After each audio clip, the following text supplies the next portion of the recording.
horrid. Oh, no, miss, it's quite humane. If you're free after work, I could take you up and show you the mechanism. That would be lovely, Sergeant. Polly put her hand over her eyes. Daphne was a disgrace to womanhood. The elevator rumbled upwards quite slowly. Mostly they passed raw rock, but sometimes there were ancient gratings or areas of masonry, suggestive of tunnels long ago blocked. There was a jerk, and the platform stopped moving. One of the soldiers swore under his breath, but the corporal said, "Don't be afraid, ladies, this often happens." "Why should we be afraid?" said Polly. "Well, because we are hanging by a rope 100 feet up the shaft and the lifting machinery's thrown a cog." "Again?" said the other soldier. "Nothing works properly here." "Sounds like a good reason to me," said Igorina. "How long will it take to repair?" said Tonka. Last time it happened we were stuck for an hour." Too long, Polly thought. Too many things could happen. She looked up through the beams in the roof. The square of daylight was a long way up. "We can't wait," she said. "Oh dear, who will save us?" Blouse quavered. "We'll have to find a way to pass the time, eh?" said one of the guards. Polly sighed. That was one of those phrases like, "Well, looky what we have here," that meant things were only going to get a lot worse. "We know how it is, ladies," the guard went on. "Your men folk away and all. It's as bad for us too. I can't remember when I last kissed my wife." "And I can't remember when I last kissed his wife either," said the other guard. Tonka jumped up, caught a beam, and chinned herself on the top of the box. The elevator shook, and somewhere a piece of rock dislodged and crashed down the shaft. "Hey, you can't do that," said the corporal. "Where does it say?" said Tonka. "Polly, there's one of those filled-in tunnels here, only most of the stones have been knocked out. We could get in easily." "You can't get out. We'll get into trouble," said the corporal. Polly pulled his sword out of his scabbard. The space was too crowded to do much with it except threaten, but she had it, not him. It made a huge difference. "You're trouble. Please don't force me to make it worse. Let's get out of here. Is that okay, Daphne?" Yes, of course," said Blanche. The other guard laid a hand on his own sword. "Okay, girls, this has gone," he began, and then slumped. Shufti lowered her cop stick. "I hope I didn't hit him too hard," she said. "Who cares? Come on, I can give you all a hand up," said Tonka. "Igorina, could you have a look at him and—" Shufti began nervously. "He's a man and he's groaning," said Tonka from above. "That's good enough for me, come on!" The lone guard watched as the others were woman-handled onto the beams. Excuse me," he said to Polly as she helped Blouse up. "Yes, what?" "Would you mind giving me a wallop on the back of the head?" he said, looking wretched. "So that it doesn't look like I didn't put up a fight against a bunch of women." "Why don't you put up a fight?" said Polly, narrowing her eyes. "We're only a bunch of women." "I'm not crazy," said the guard. "Here, let me," said Igorina, producing her stick. "Blows to the head are potentially harmful and should not be undertaken lightly. Turn around, sir. Remove your helmet, please. Would 20 minutes unconsciousness be okay?" "Yes, thanks very much." The guard folded up. "I really hope I didn't hurt the other one," moaned Shufti from above. "He's swearing," said Polly, removing the sword. "That sounds like he's okay." She handed up the candles and then was hauled onto the trembling roof of the elevator. When she had a firm footing in the mouth of the tunnel, she found a sliver of stone and stamped it hard into the space between the shaft wall and the wooden frame, which shook. It wasn't going anywhere for a while. Tonka and Lofty were already investigating. It looked like good masonry beyond the clumsy attempt at walling it up. "It must be cellars," said Tonka. "I reckon they must have made the shaft not long ago and just walled up where it cut through. Could have done a better job too." "Cellars are close to dungeons," said Polly. "Now, pinch out one candle, because that way we'll have a light for twice as long, and then—" "Puck, a word please," said Blouse. "Over here." "Yes, sir." When they were standing a little apart from the rest of the squad, Blouse lowered his voice and said, "I don't wish to discourage initiative, Perks, but what are you doing?" Anticipating your orders, sir." "Anticipating them?" "Yes, sir." "Ah, right. This is still small picture stuff, is it?" Exactly, sir. Then my orders, Perks, are to proceed with speed and caution to release the prisoners. Well done, sir. We'll go through this crypt, said Igorina, looking around. The candle blew out. Somewhere ahead of them, in darkness absolute and velvet thick, stone moved on stone. I wonder why this passage was sealed up, said the voice of Blanche. I think I've stopped wondering why it was sealed up in such a hurry, said Tonka. I wonder who tried to open it. There was a crash of, as it might be, a heavy slab falling off an ornate tomb. It could have been half a dozen other things, but somehow that was the image that sprang to mind. The dead air moved. I don't want to worry anyone, said Shufti, but I can hear the sound of sort of feet, sort of dragging. Polly remembered the man lighting the candles. He'd dropped the bundle of matches into the brass saucer of the candlestick, hadn't he? Moving her hand slowly, she groped for them. You didn't want to worry anyone, came the voice of Tonka from the dry, thick darkness. Why the hell did you just tell us that? Polly's fingers found a sliver of wood. She raised it to her nose and sniffed the sulphurous smell. I've got one match, she said. I'm going to strike a light. Everyone try to see a way out. Ready? She sidled to the invisible wall. Then she scratched the match down the stone, and yellow light filled the crypt. Someone whimpered. Polly stared, hypnotized. The match went out. Okay, said the subdued voice of Tonka. Walking dead people, so?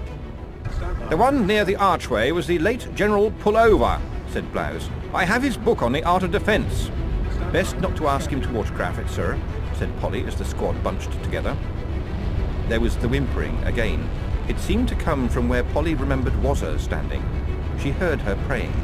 There were no words that she could make out, just a fierce and urgent whispering. Maybe these washing sticks can slow them down a bit, Shufti quavered. More than being dead already, said Igorina. No, a voice whispered, and light filled the crypt. It was barely brighter than a glowworm, but a single photon can do a lot of work in chthonic darkness. It rose above the kneeling Wazza until it was woman height, because it was a woman. Or at least it was the shadow of a woman. No, Polly saw, it was the light of a woman. A moving web of lines and highlights, in which their cape went like pictures in a fire, a female shape. Soldiers of Borogravia, attention, said Wazza.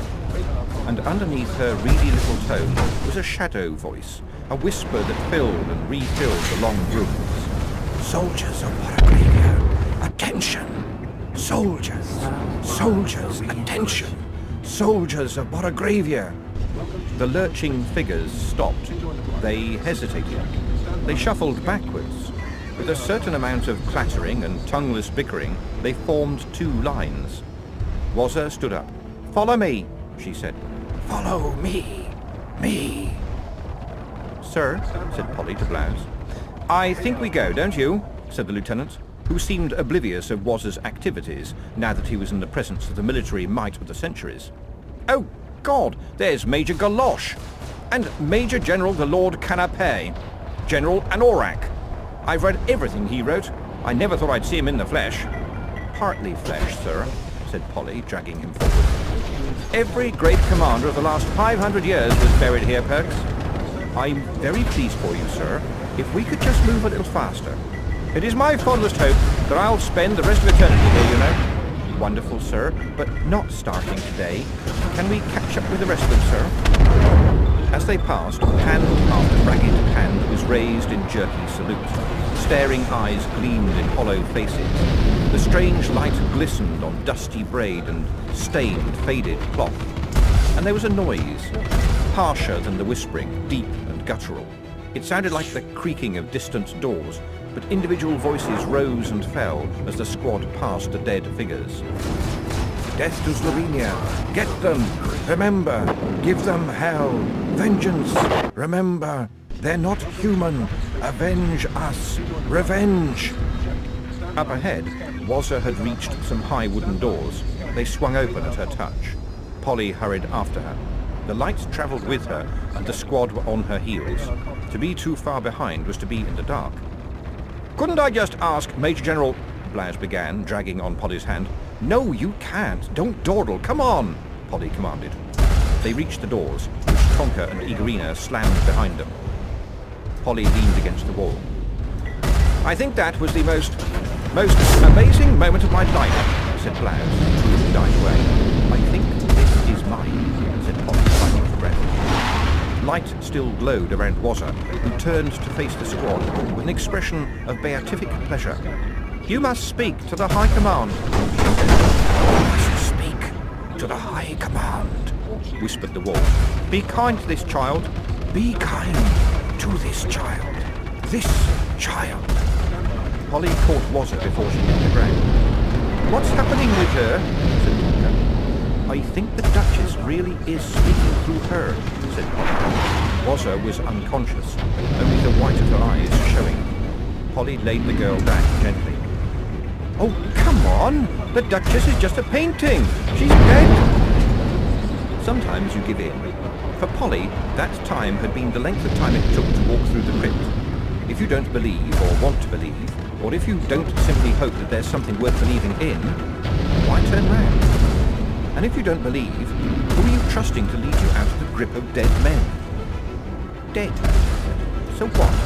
What about the old soldiers back there who haven't faded away? What about the light? And you heard how Wazza's voice sounded? Yeah, but, well, that sort of thing doesn't happen to people you know, said Tonka. It happens to, well, strange religious people. I mean, a few days ago she was learning how to fart loudly. She? Whispered Blouse to Polly. She? Why is... Once again, a part of Polly's mind overtook the sudden panic. Sorry, Death, she said. Oh, yes, of course. Can't be too, yes, the lieutenant murmured.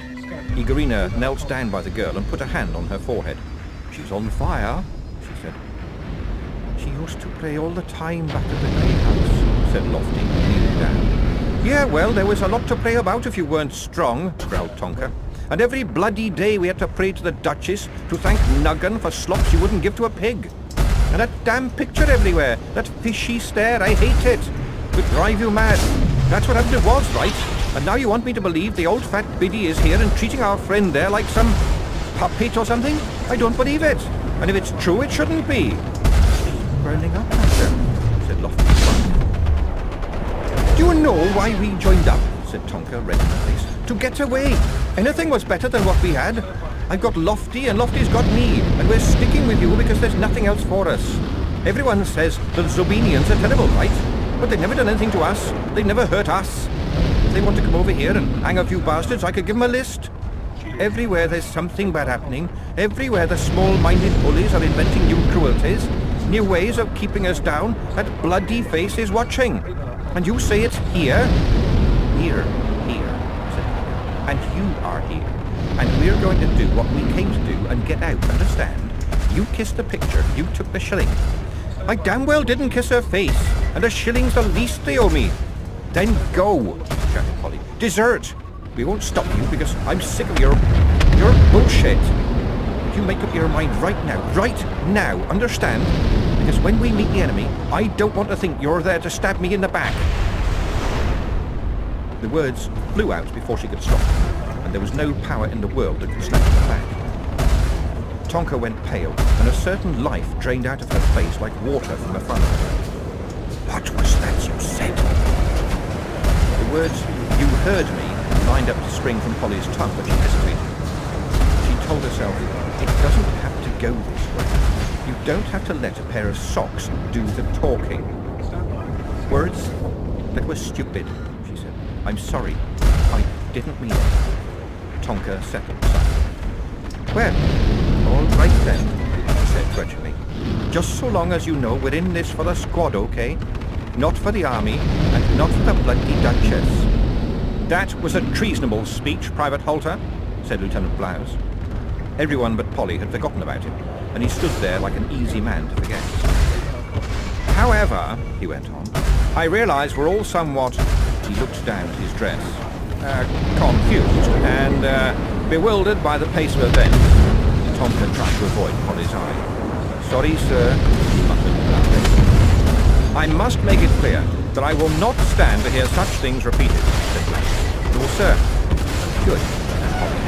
So, but I will overlook it this time, Blanche. Polly could see Tonka snap, the head raised slowly. You will overlook it. You will overlook it. Careful, said Polly, just loud enough for Tonka to hear.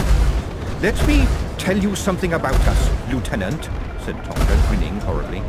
We are here, Private, whoever we are, snapped Polly. Now let's find the cells. Said Igorina. We're quite close, I can see a sign. It's at the end of this passage. Just behind those rather puzzled armed men with the, looking crossbows. I think what you've just been saying was important and needed to be said, only, not just now, perhaps, and not so loudly. Only 2 guards were watching, raising their bows cautiously. The other was running away down the passage, shouting. The squad, as one man, the woman, shared the thoughts. They've got bows, we haven't. They've got a lot more swords. They've got reinforcements behind them. All we've got is a darkness full of the restless dead. We haven't even got a prayer anymore. Nevertheless, Blouse made an effort. In the tones of Daphne, he shrilled, "Oh, officers! We seem to have got lost on the way to the ladies' room." They were not put into a dungeon, although they were marched past plenty. There were lots of bleak stone corridors, lots of heavy doors with bars, and lots of bolts, and lots of armed men whose job, presumably, only became interesting if all the bolts disappeared. They were put into a kitchen. It was huge, and clearly not the kind of place where people chopped herbs and stuffed mushrooms. In a gloomy, grimy, soot-encrusted hall like this, cooks had probably catered for hundreds of hungry men. Occasionally, the door was opened and shadowy figures stared in at them. No one had said anything at any time. They were expecting us. The members of the squad were sitting on the floor with their backs to a huge, ancient chopping block, except for Igorina, who was tending to the still unconscious Waza. They couldn't have got their elevator up by now. I wedged that stone in good and hard. Then maybe the washerwomen gave us away, said Tonka. I didn't like the look of that Mrs. Enid. It doesn't matter now, does it? Is that There's a storeroom at the other end, said Tonka. No exit except a grill in the floor. Could we get out that way? Only diced.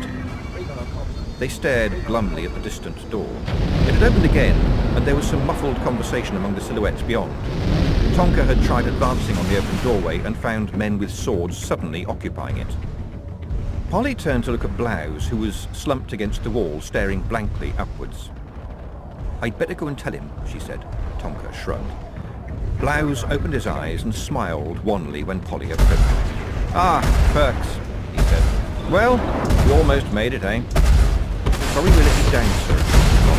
Permission to sit, sir. Treat the rather chilly flagstones as if they were your own, said Blouse.